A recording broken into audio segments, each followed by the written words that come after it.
एक बड़ी खबर आ रही है। इस बीच अलवर से बड़ी खबर, आरटीआई में सामने आए तथ्यों को जितेंद्र सिंह ने नकार दिया है। भंवर जितेंद्र सिंह ने आरटीआई से जो तथ्य सामने आए उन्हें नकार दिया है। गंभीर आरोपों को उन्होंने हास्यास्पद बताया है। उन्होंने कहा है कि बेवजह कुछ लोग इसे तूल दे रहे हैं। आरोप लगाने वालों पर दर्ज कराएंगे मानहानि का केस। ये कहना है भंवर जितेंद्र सिंह का कि जिसने भी आरोप लगाए उन्हें बख्शा नहीं जाएगा। उनके खिलाफ मानहानि का दावा पेश किया जाएगा।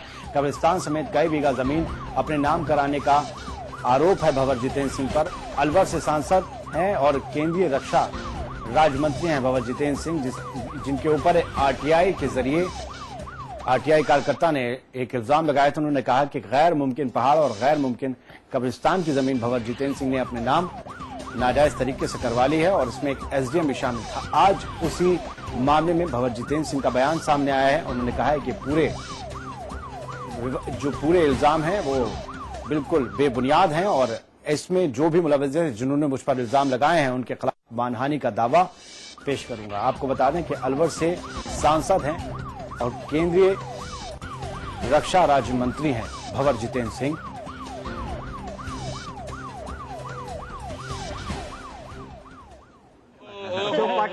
कभी कोई इस बात, मुझे तो हंसी आती है इस बात के ऊपर। विजय मंदिर, ये बात कर रहे हैं विजय मंदिर की।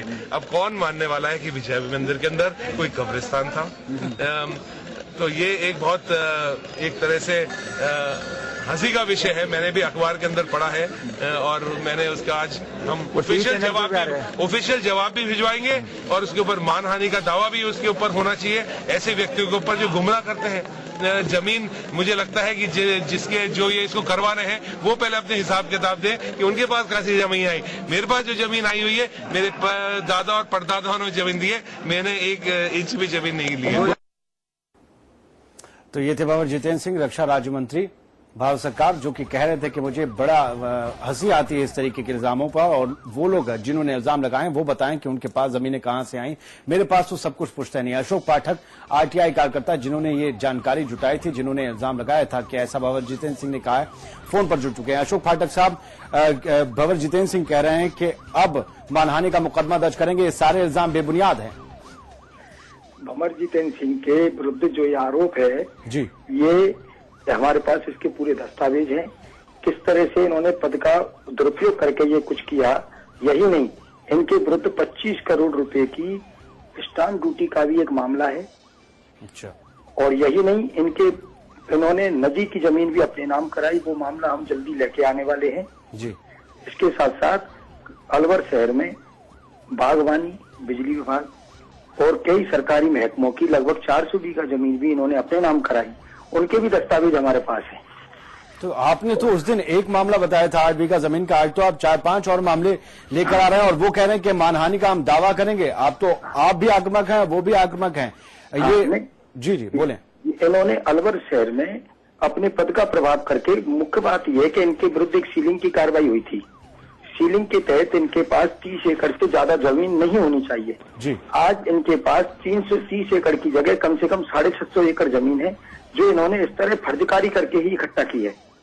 चलिए अशोक जी, एक सवाल और ये है कि उन्होंने आपका नाम तो नहीं लिया। उन्होंने कहा कि इस तरीके के जो इल्जाम लगा रहे हैं मुझ पर, पहले पता करा जाए कि उनके पास जो संपत्ति आई है वो कहां से आई है। मेरे तो परदादाओं और दादाओं ने दी है, पिताजी ने मेरे दिए हैं। ये पुष्ट नहीं है सब। मेरे पास केवल मात्र 2 बीघा जमीन है जी। इसके अतिरिक्त और कोई मेरे पास जमीन नहीं है। मेरे पास जो प्रॉपर्टी है वह यही है कि मैं आरटीआई कार्यकर्ता हूँ, करप्शन के खिलाफ आवाज उठाता हूँ। जो बड़े लोग ऐसे कारनामे करते हैं उनकी पोल खोलता हूँ। चलिए, बहुत बहुत शुक्रिया अशोक पाठक जी, आप हमारे साथ जुड़े। अशोक पाठक आरटीआई कार्यकर्ता जिन्होंने आरटीआई के माध्यम से जानकारी जुटाई थी कि भंवर जितेंद्र सिंह ने 8 बीघा जमीन अवैध रूप से कब्जा ली है और वो सामने आए थे। आज भंवर जितेंद्र सिंह का भी बयान आया कि उन्होंने इस तरीके के इल्जामों को बर्दाश्त नहीं किया जाएगा, कार्रवाई की जाएगी, मानहानि का दावा पेश किया जाएगा। चलिए, वक्त एक छोटे से ब्रेक का, फौरन लौटते हैं।